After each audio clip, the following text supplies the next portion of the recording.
Welcome to Guards Down. Join your host, Greg C. Washington, as he explores how people from various backgrounds have overcome bouts with trauma and complicated grief. If you're stuck, know someone who might be, or want to be in a position to help someone, you're in the right place. We can't wait to share the tips and tricks we've learned on our journey to healing and putting our guards down. From your experience, do you think there's a cultural difference in how people cope with trauma and grief? I think all people cope the same. They find the one thing, the one pleasure, whether it be a good one or an aimless one, and they overindulge in it to relieve the pain of what they're dealing with. Any of my brothers that are out there, struggling with their deployment or, life in general, I tell them that, hey, to stay strong and to keep holding on and to understand, you're here for a reason and that, your life and what you're doing does have purpose.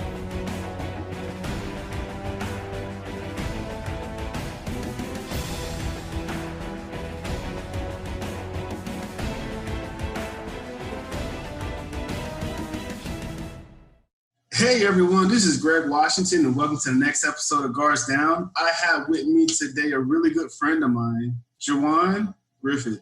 How's it going there, brother? Can't complain. How you doing, Greg? I'm doing well.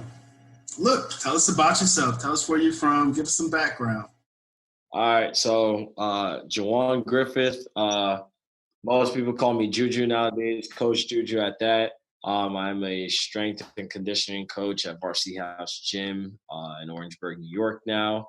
I was a cadet at the United States Military Academy and left there and going to go finish my degree at Excelsior College in Albany, finish on my degree, and then pursue my master's in psychology. All right, there we go. So look, that was very brief, Don't be shy. Look, this is one of those things where we're out here hoping that the next person that may be going through what you go through will find some advice, some tools that they can take away in order to help themselves, to get a step ahead. Also, we want the long version. Yeah. All right, so boom, the long version. So graduated out of Bergenfield High School in 2014. Got my appointment to go to the prep school at West Point in 2014. I reported on July 21st of 2014, started basic training, completed the year there at prep school. I was recruited for football. I was part of Jeff Monken's first recruiting class, which was exciting and riveting.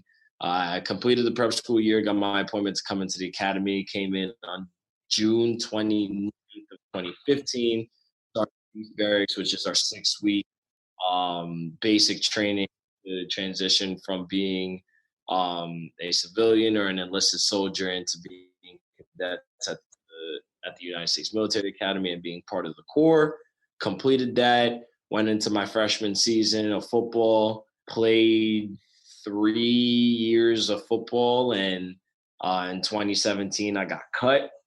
But I was offered a student assistant job as a strength and conditioning coach in 2017. Stayed on with the program for the next 2 years, and things did not work out well at the academy for me. In the winter of 2018, led to my dismissal in the academy in August of 2019. And effectively, I'm out the Army now as of February. But in September, I transitioned into being a coach, training anywhere from junior athletes to pro athletes now since September of 2019 up until now, which has definitely been nothing but fun, exciting, and riveting times. All right. Look, we got the elongated version of your background. So I appreciate that. So, of course, our show is about dealing with PTSD and complicated grief, how folks deal with trauma and grief, whether it be, and looking at it from the lens of, different cultures. And so when we first start off, the first question, and like one of the biggest questions, right, and this is all part of my research, is understanding how different cultures view, treat, and overcome trauma and grief. So I have to ask, did your parents teach you, or people around you teach you at a young age, how to deal with trauma and grief? No. Do you want me to go into the explanation? Yes. So a little bit of background there. Come from a single parent home. My family's Trinidadian. Grew up with my mom and my brother. My brother's 15 years older than me. I'm 24. He's actually turning 39 next month. I had to grow up very early at a young age, and we never talked about emotion or anything like that, or dealing with grief and whatnot. I didn't have my dad. I asked questions. My dad's around, but my dad isn't the best person in the world. That didn't seem to care for his kids. And that was something hard that I could not understand. And I never really talked to my mom or my brother about it. My brother would always tell me that I'm too dramatic. And then my mom would get a little bit too over on things. So when it comes to dealing with grief and dealing with PTSD and whatnot, I would more so be numb or try to mask it as well as I can. Got you. Okay. That makes, I won't say it makes sense, but it's definitely understandable. To kind of go into like the psychology of it, how did it make you feel not understanding why your father wasn't there? So, that's a question. It took a while to understand that I was different, because in the area that I grew up in, I grew up with a lot of diversity in my area, but with the diversity between all the Dominicans, the Colombians, the Filipinos, the white people that I grew up with, it always seemed to be Black households didn't have both parents. Or not, let me not overgeneralize that.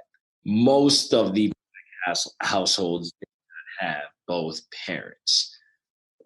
Two of my best friends from grade school, both of their parents have been going strong for 20 plus years, right?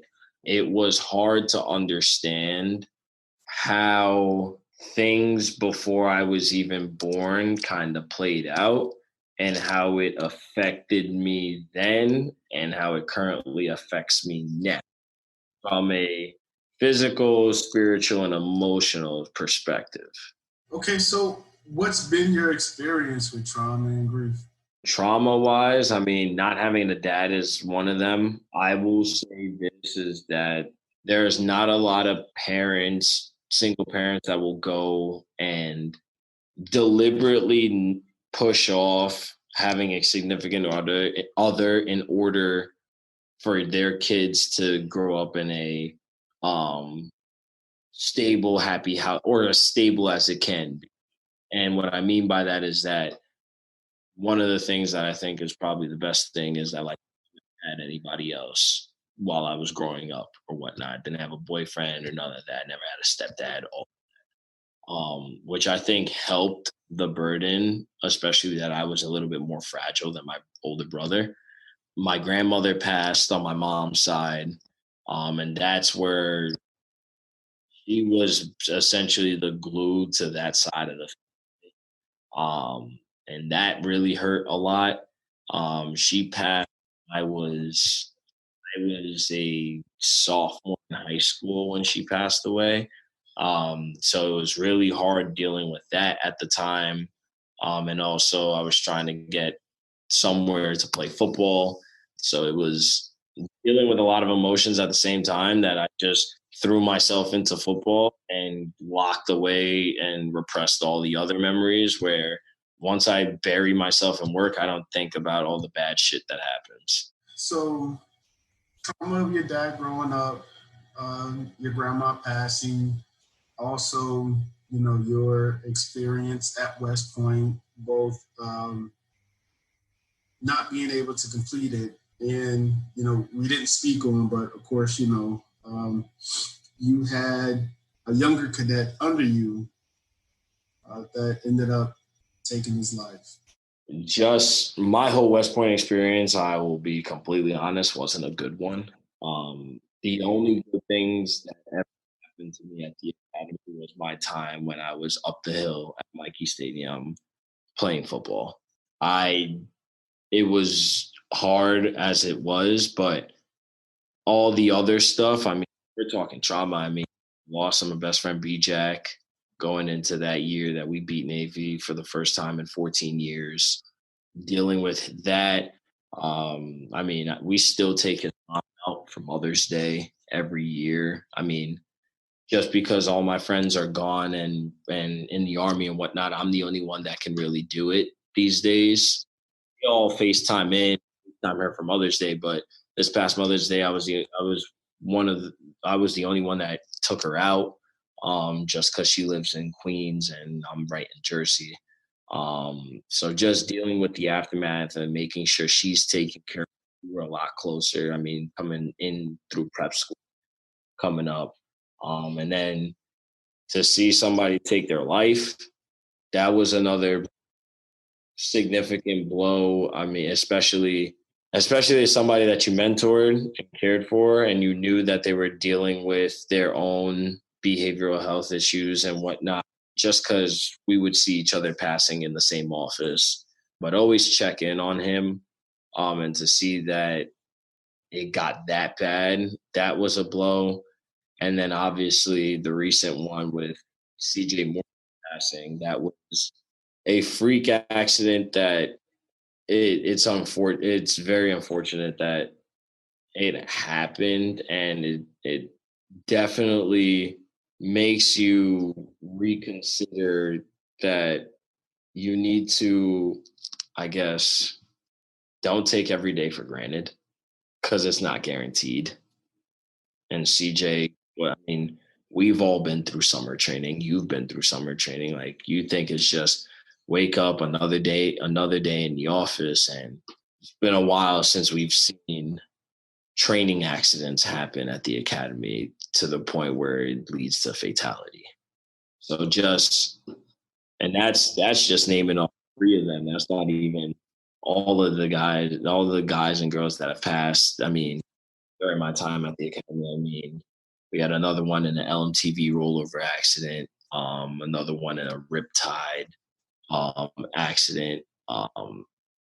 I think during my time at the academy in 5 years, I think it's either 5 or 6 within cadets. And some happen, directly, and some, they were just bad accidents. Yes. And so, like, when I sit here and I listen to everything that you're going through, and I mean, you probably hadn't even hit the age of 21 at most point when all of this was happening. It makes me wonder, I asked the question of, one, does West Point, or did they teach you anything about suicide prevention? And two, were there any outlets that you were able to go to while at the academy? So it's hard, right? They teach you about, I'm going to be very frank. I don't think the academy did a very good job in teaching suicide prevention for the death of my plebe, right? My freshman episode, right? The way things work, at least, and I'm speaking from experience, is that things ebb and flow depending on time, right? So if like a suicide happens, then they're going to be reactive and talk about it, be about it, and X, Y, Z, A, B, C. It'll taper off after like 6 months here, and then it'll just be like a flat line where like it's like a check the box type of thing. That's just me and my personal experience dealing with like seeing how sharp has been displayed to how suicide prevention has been displayed. Obviously, I'm not at the academy right now, but I would imagine, given everything that's going on in the world right now, that racism and whatnot is going to be a big topic of discussion moving forward. And I would beg the question as how long is that going to be? Is that going to be a forever thing, or is it just going to be a check the box thing after a while? In terms of resources, there was always the Center for Personal Development. It's just that there wasn't an empowerment for you to go because they always felt like there was this negative connotation associated with it. I didn't start consistently until my junior year. I didn't start going to them and the Center for Enhanced Performance, which helped me relax more and work on stress management skills. CPD helped me more with talking the things out that stressed me out under confidential agreement. So they do empower the CEP a little bit more, but when we're talking about cadets that need that confidential one-on-one discussions, has always been there.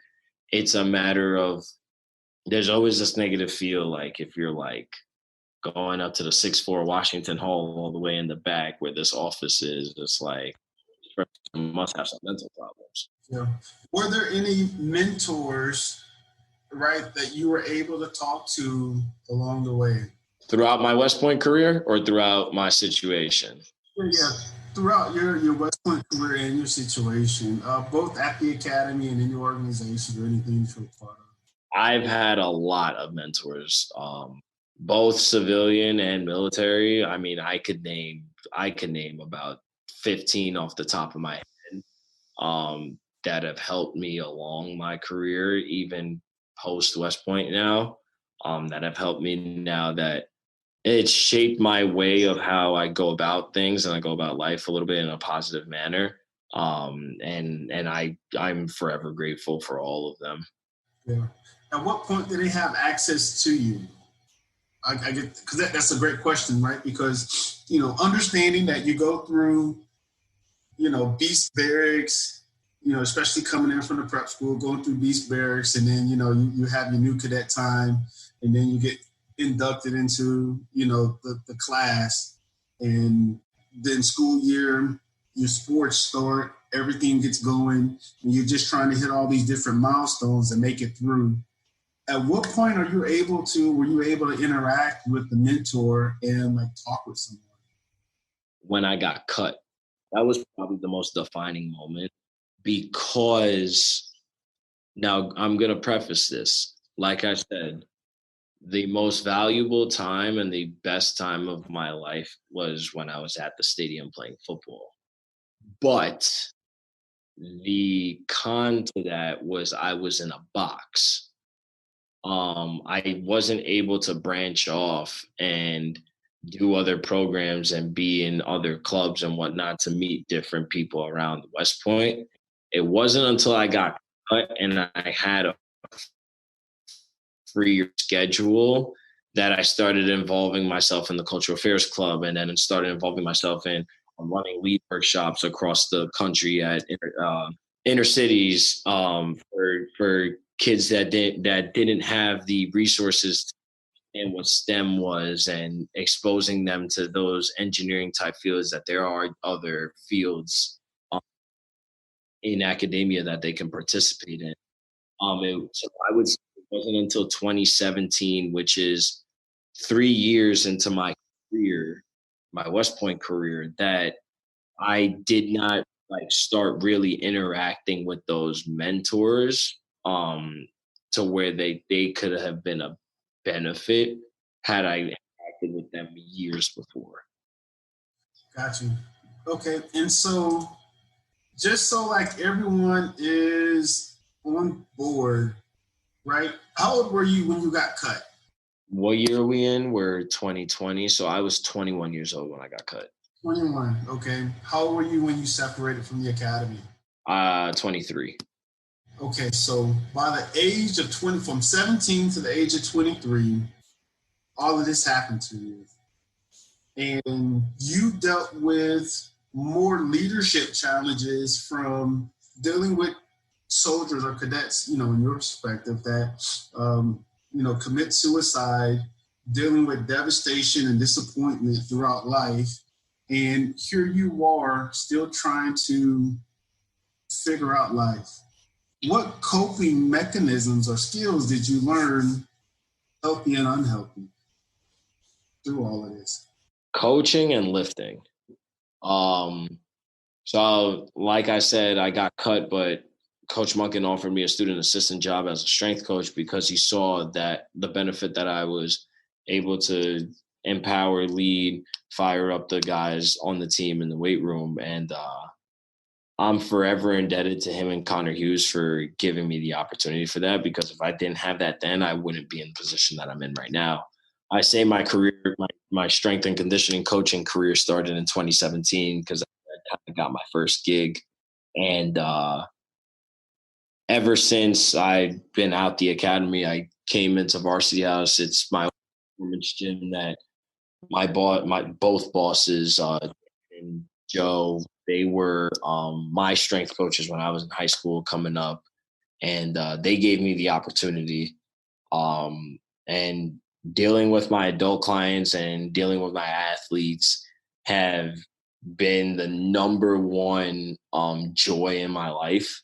I tell them every day I love them, because getting up at 5 a.m. in the morning to get my day together and read books so that I'm knowledgeable to help them be better, watching their successes is what drives me. And then when I need to get something, take some anger out or take some emotion out, I can't hit anybody legally anymore, and I don't want to go take my body through another round of football practices. So I just smash weights, and I continue to lift. I plan on, once things start opening up, I plan on competing in Olympic lifting, get my competitive edge back again. You hit two great points, right? So dealing with or learning or showing, how you cope. One is a display of patience in having someone to give you a chance or a second chance, right? So that display of patience in order to at least allow yourself to receive what other people, see in you is a big thing. And then two, throughout all of this, using exercise as a stress release is, basically what you're seeing. And having that as the forefront of being able to push you not only to relieve stress, but to also accelerate like what you're trying to do. And so there's a big notion or premise that I have around how different cultures deal with trauma and grief. So, from your experience, do you think there's a cultural difference in how people cope with trauma and grief? Let me explain this. I don't think so if we're talking strictly Black people. I think all Black people cope the same. I think they find the one thing, the one pleasure, whether it be a good one or an aimless one, and they overindulge in it, right? Luckily, like for me, my pleasure is lifting and smashing weights. But on the negative side, there are people whose pleasure is drugs, smoking, having sex all the time.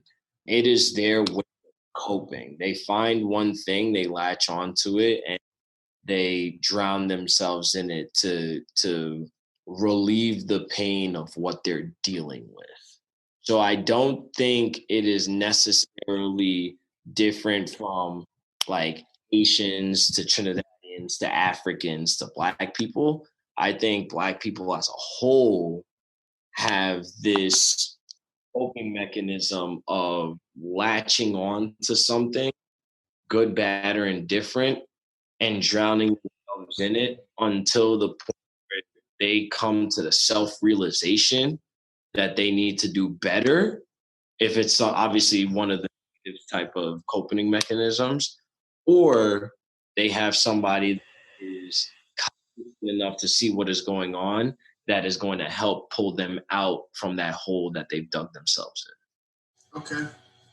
That's an interesting point. And so like I want to get into it a little more. So, and I mean that's a very strong point to say that you feel like Black people, African Americans, cope better than the rest of our peers. And so when you talk about it, there's 2 points that that I kind of want to hit on: coping to prevent suicide versus coping to either stabilize or succeed in life. And so if you can kind of explain between the two. So, and I will also say that I don't have data on suicide I don't have data on suicides made between races. So what I would say though is more times than not, we still value our lives. We still value the things that we want to do in life. I truly believe that it's hard for us as a people, as Black people. I truly believe it's hard for us to get to the point of suicide. I think there has to be a extreme breaking point, because I've seen some of the strongest women, I've seen some of the strongest men deal with some tough battles over the years that could have broken them easily years ago.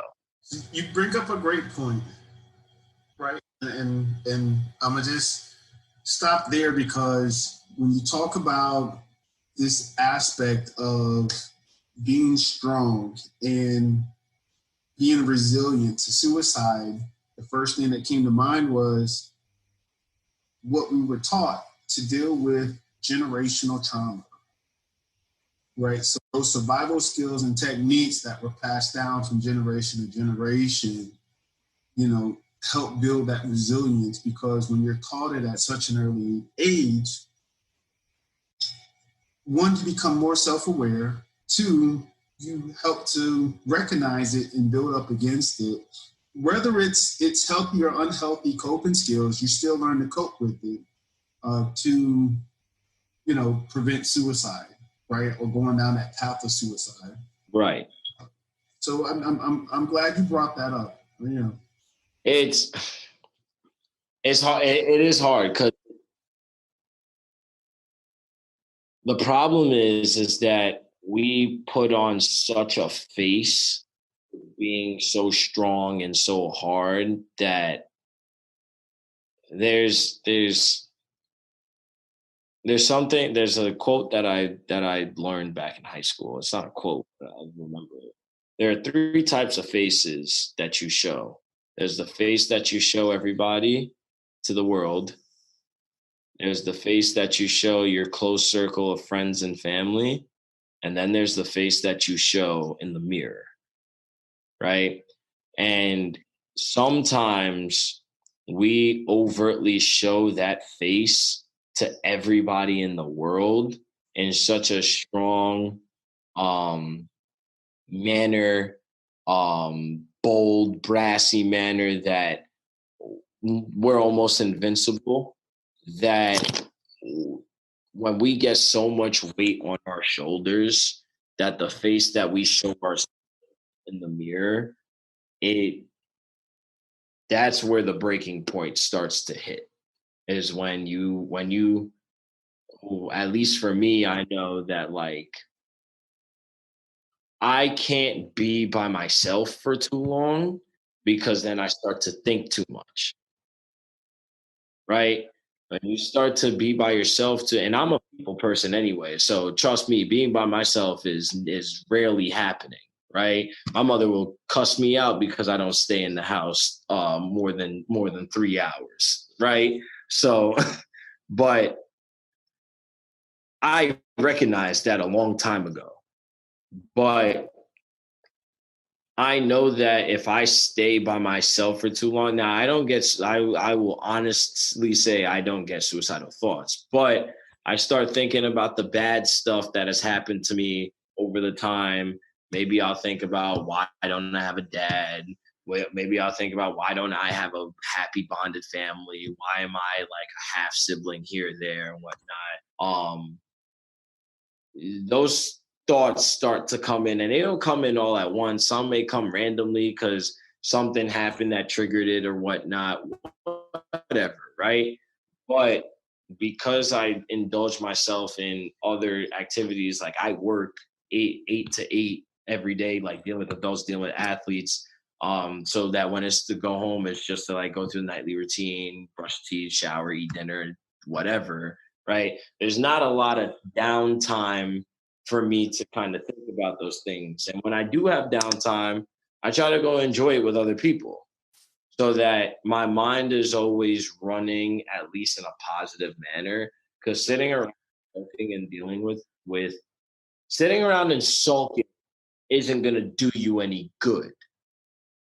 If you're sitting around going to a therapist talking about the things, that's a completely different story. But sitting around sulking and then thinking, woe me, and this, that, and the third, it's just going to continue to put like this negative baggage on your shoulder. And eventually you're just going to be walking around with the world on your head, on your shoulders, like Atlas, filled with negative emotion. Excuse me. Hey guys, it's Jerome. Greg and I wanted to invite you to the community that we created for the whole Guards Down family. Jump on Facebook or check the show notes for the Guards Down Facebook group. There you'll be able to find a community of folks who are committed to raising awareness about complex grief and PTSD. Look forward to chatting with you guys in the group. Now let's get back to the episode. So with that being said, what can someone do to support a person dealing with grief and PTSD? Listen more than you speak. Have long pauses. Like, so most businessmen, most psychologists know this, right? But long pauses between questions, and when they finish answering, don't say a word. Continue the pause. Humans hate awkward silence. Like right there, humans hate awkward silence. So the more that you pause, the more that you leave that awkward silence out there, they're going to think in their head, and it's like, is he going to say something? Is he going to say something? All right, I'm going to say something. And then continue going on, right? And that's good because then you're getting everything off their chest. They're getting everything that's off their chest, their mind, their soul, their body, all of that. And they probably didn't even go into that conversation with the intention of doing that. So listening more than asking questions and speaking is a step in the right direction to go a long way. Don't try to diagnose and tell them to go to this person and that person. Like, you're not qualified to do that. If you're just trying to be a friend, don't get me wrong. If you're a psychologist, like, please all be a job, right? But if you're just a friend, listening to another friend talk about their grief, talk about what they're going through, all that, just listen. You have a problem listening and like actively listen. Like, I just had a conversation with one of my athletes today. If we would just listen more with our hearts than listen more with our selfish moral needs, we would be a whole lot better as a race. I say this quote all the time. All humans are inherently selfish. The morality of their selfishness is up for debate. I say that quote all the time. No matter how you look at it, no matter what good deed, bad deed, indifferent deed that you do, it is selfish. For example, right? Greg making pizza with the kids is selfish. Why? Because Greg wants to see the happiness of his kids enjoying the pizza that they make. He wants the feel-good feeling, right? That's still selfish. Now, it's good. The morality of it is good, but it's still inherently selfish. As opposed to Greg has me on this pot, or correction, Greg went to go make pizza for the kids because he wanted to have them downstairs to be quiet so they don't disrupt them during the podcast. That is up for debate to be inherently bad selfishness, right? So when you look at that, all humans are inherently selfish, right? But if you dial it back, and this is kind of how I've gone about viewing things and seeing life now, is that when I ask that question, it helps you kind of dissect like kind of people's thought processes. Like, for example, and I'm just using this as an example, but like, he asked me to do this podcast. Like I'm sitting here like, now why Greg want me doing a podcast, right? Of all people, right? Why Greg want me doing a podcast? Is it because I look good? Is it because I sound good? Is it because I got good content? Like, what is it, right? That's just an example, right? I know Greg is a great guy and he's doing this to help the betterment of other people. I'm doing this to get my story out there and to help the betterment of other people. I'm being selfish because I want the feel good feeling as well too, right? So with that being said, though, there still is a way to still actively listen and actively talk to people and receive their feelings and receive the things that they're doing from the bottom of your heart without casting judgment. And we are too quick to cast judgment. And that's probably the number one issue that we're seeing in the world right now. Well, look, I'm going to tell you right now, don't be calling out my parenting tricks and techniques because it's working. Thank you. It's working. I ain't say it was bad. So, I just said it was selfish. I said, see, the morality of your selfishness is up for debate. You could call it bad. You could call it good. That's up for you to debate. They're downstairs, happy as I don't know what, in full. So look, I'm good. And I always tell my kids, if you take care of your younger brothers and sisters now, they won't bother you when you're trying to play your video games and stuff because they're going to be off playing their own thing. So, that makes sense in simple form. But on a more deeper level, when you talk about selfishness, the first thing that came to mind with dealing with PTSD and complicated grief is around death. And I remember having this conversation with another guy on my podcast, and we spoke about how people dealing with complicated grief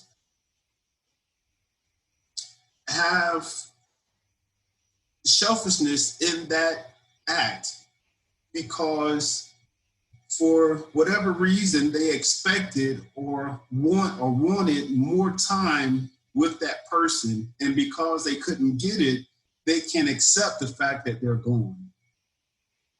And so the way we put it was that we're all stewards of this thing called time.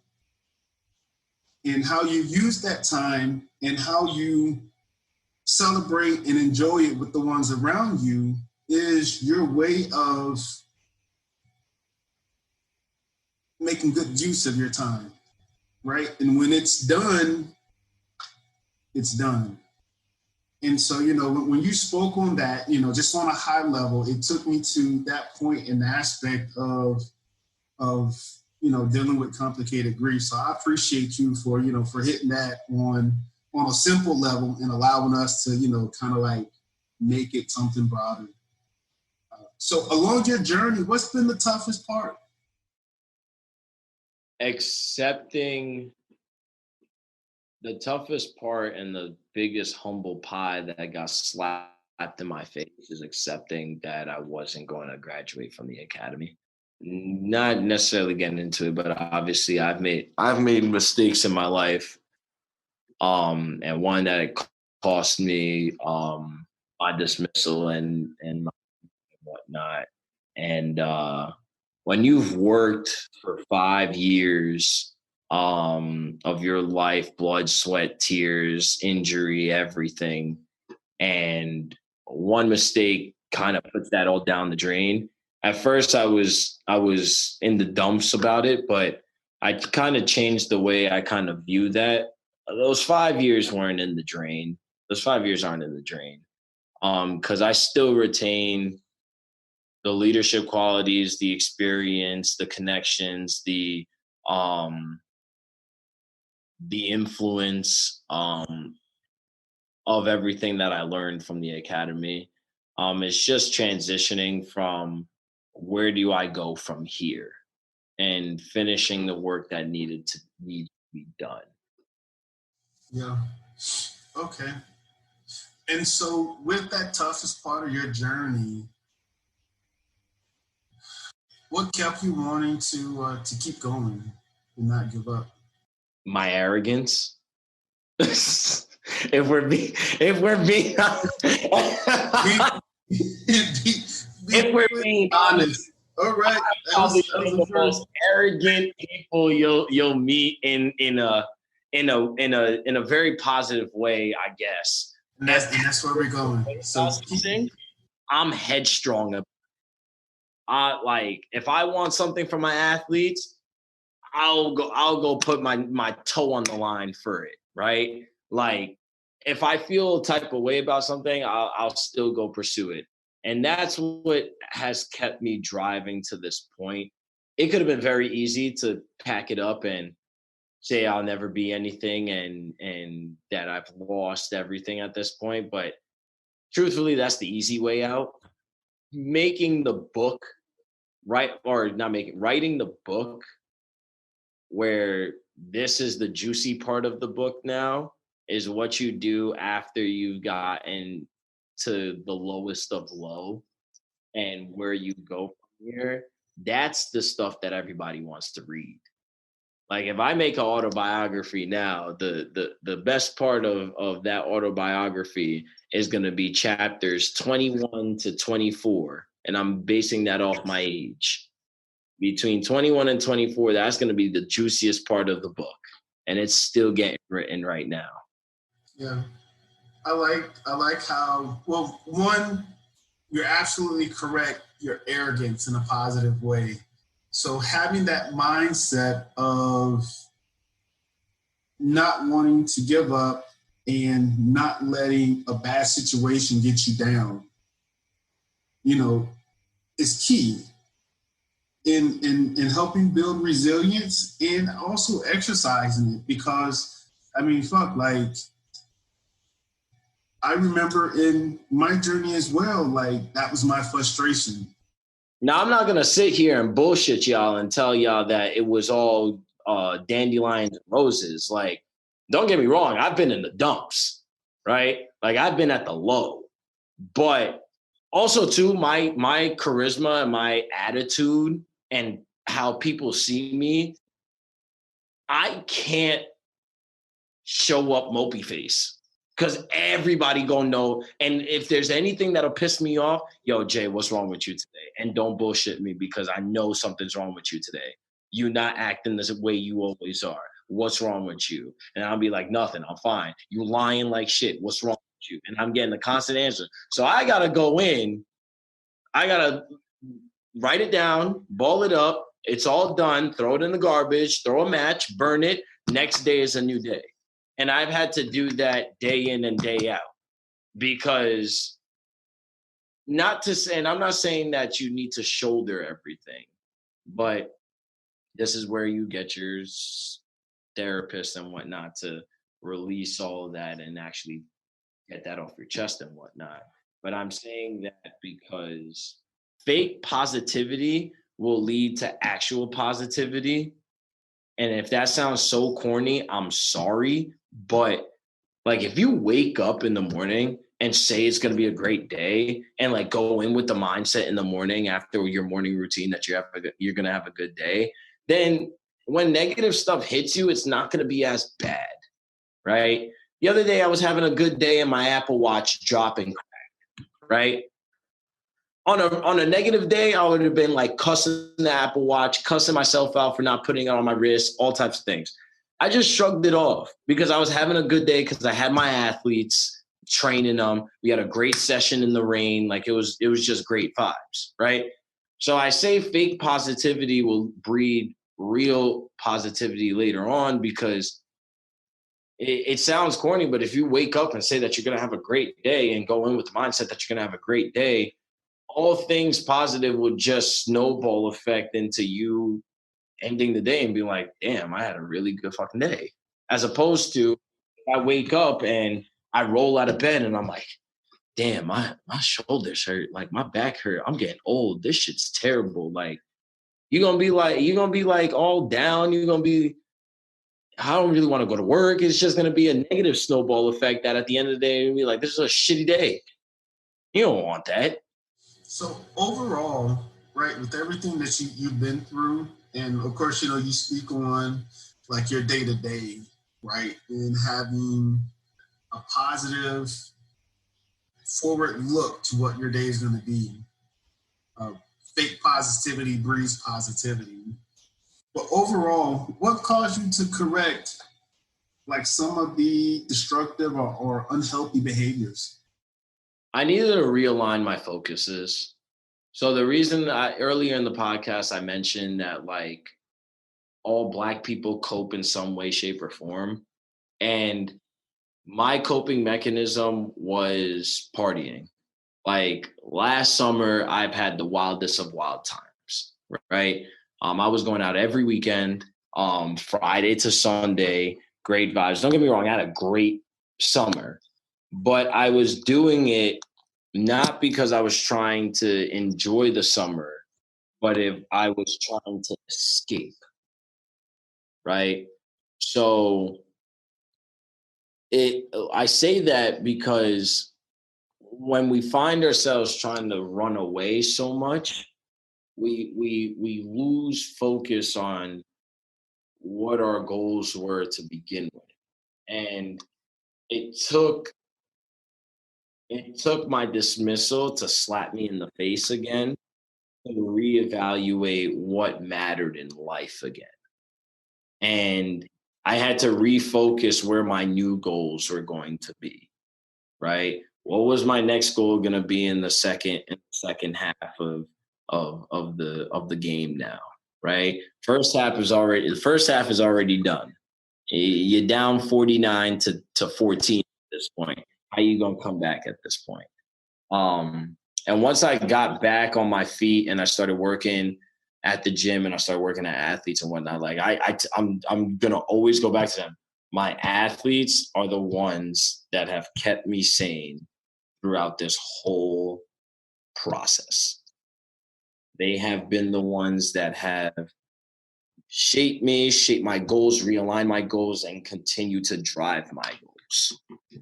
And that's the bottom line.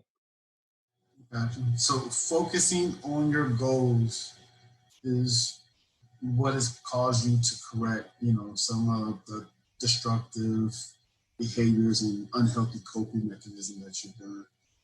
You spoke earlier about going to a professional to seek help. Yeah, it's so I have it since I got out. I actually started, or I'm supposed to be starting like next week again. And when I started going, when I finally kind of took out in my mind that like I don't give a damn what everybody else says. When I finally threw that out the way and I went into the mindset that this is about me, not anybody else. I obviously felt more comfortable talking about my issues and going to see a therapist and whatnot. So I'm going back to see just to kind of deal with everything, because as everybody knows, with everything going on with Black Lives Matter and people dying and Black people dying and things going on, like it is mentally straining. There was a point where I took a 2-week hiatus off of social media, just because every time you look on social media, it's something about protesting, something about another person died or whatever the case may be. And I'm not naive to it. I'm not trying to shy away from it. But given everything that's gone on in my life already, I don't want more negativity as it is right now. And that may sound very shallow because of everybody's fight right now, and I completely empower those who are going out there. But given everything that I have gone through, I don't want to say that I don't have more fight in me.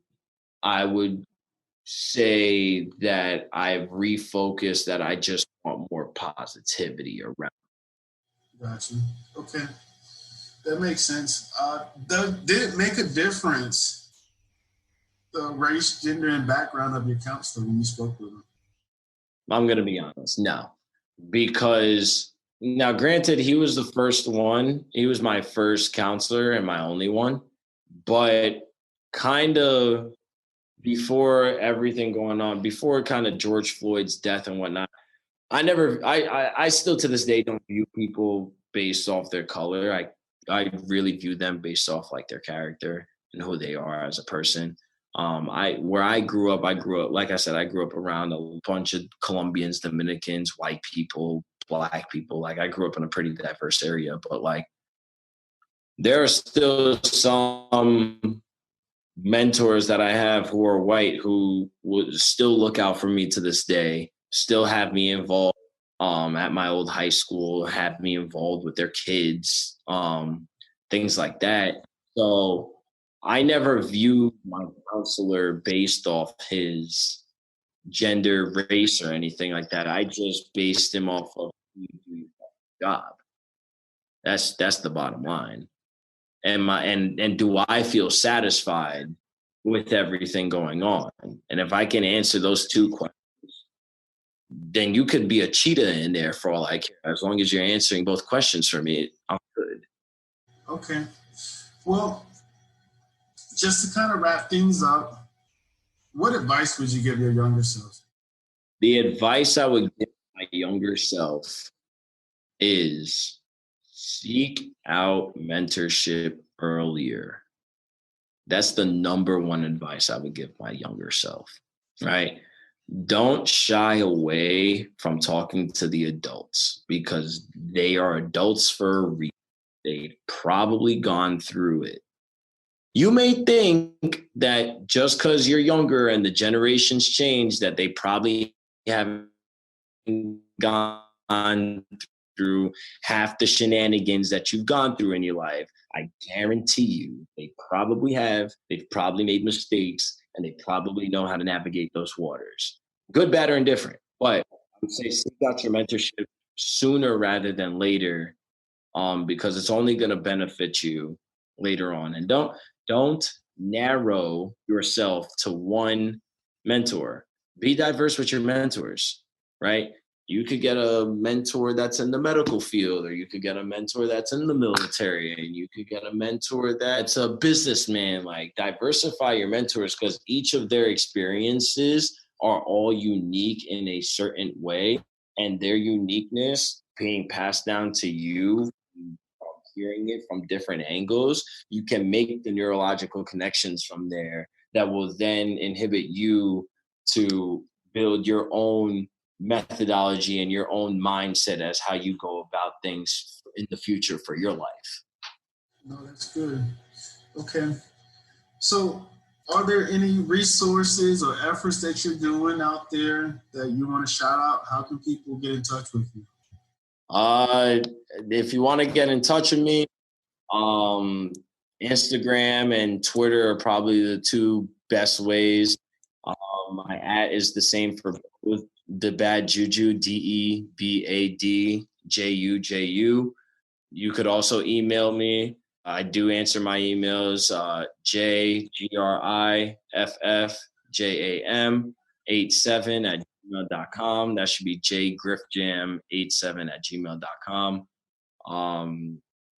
I will get back to you in 24 hours, in under 24 hours. If you hit me up and we can go into it more. I got the 24-hour rule.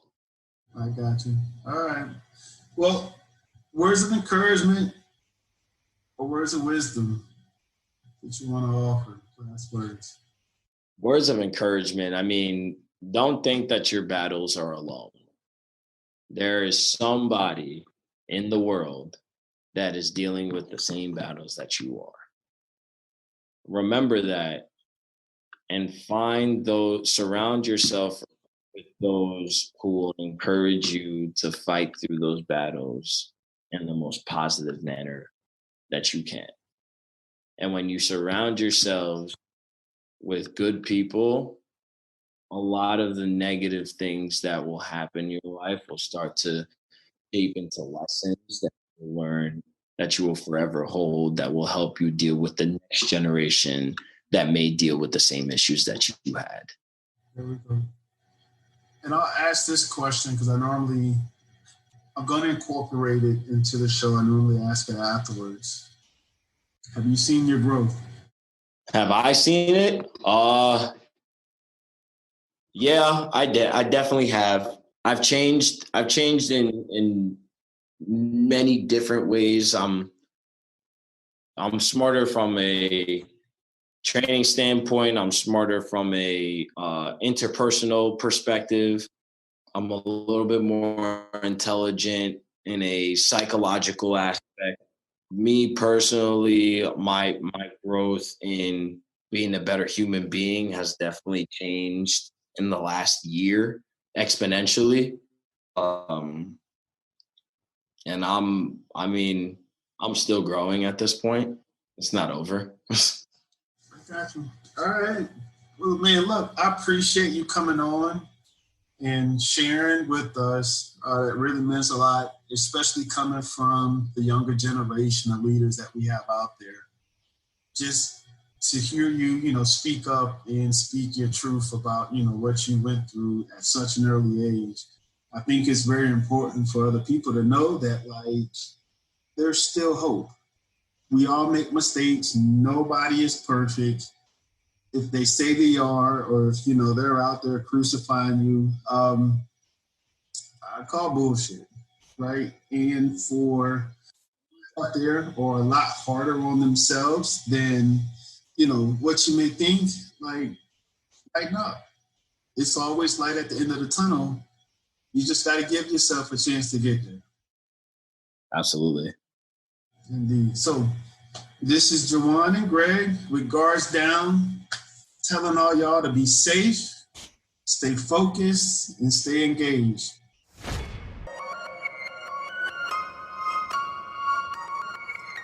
That's it for this week's episode of Guards Down. We are counting on you to join us in the mission of spreading awareness about trauma and complicated grief. Be sure to give us an honest review, subscribe, and share with someone this could help. Catch you next week.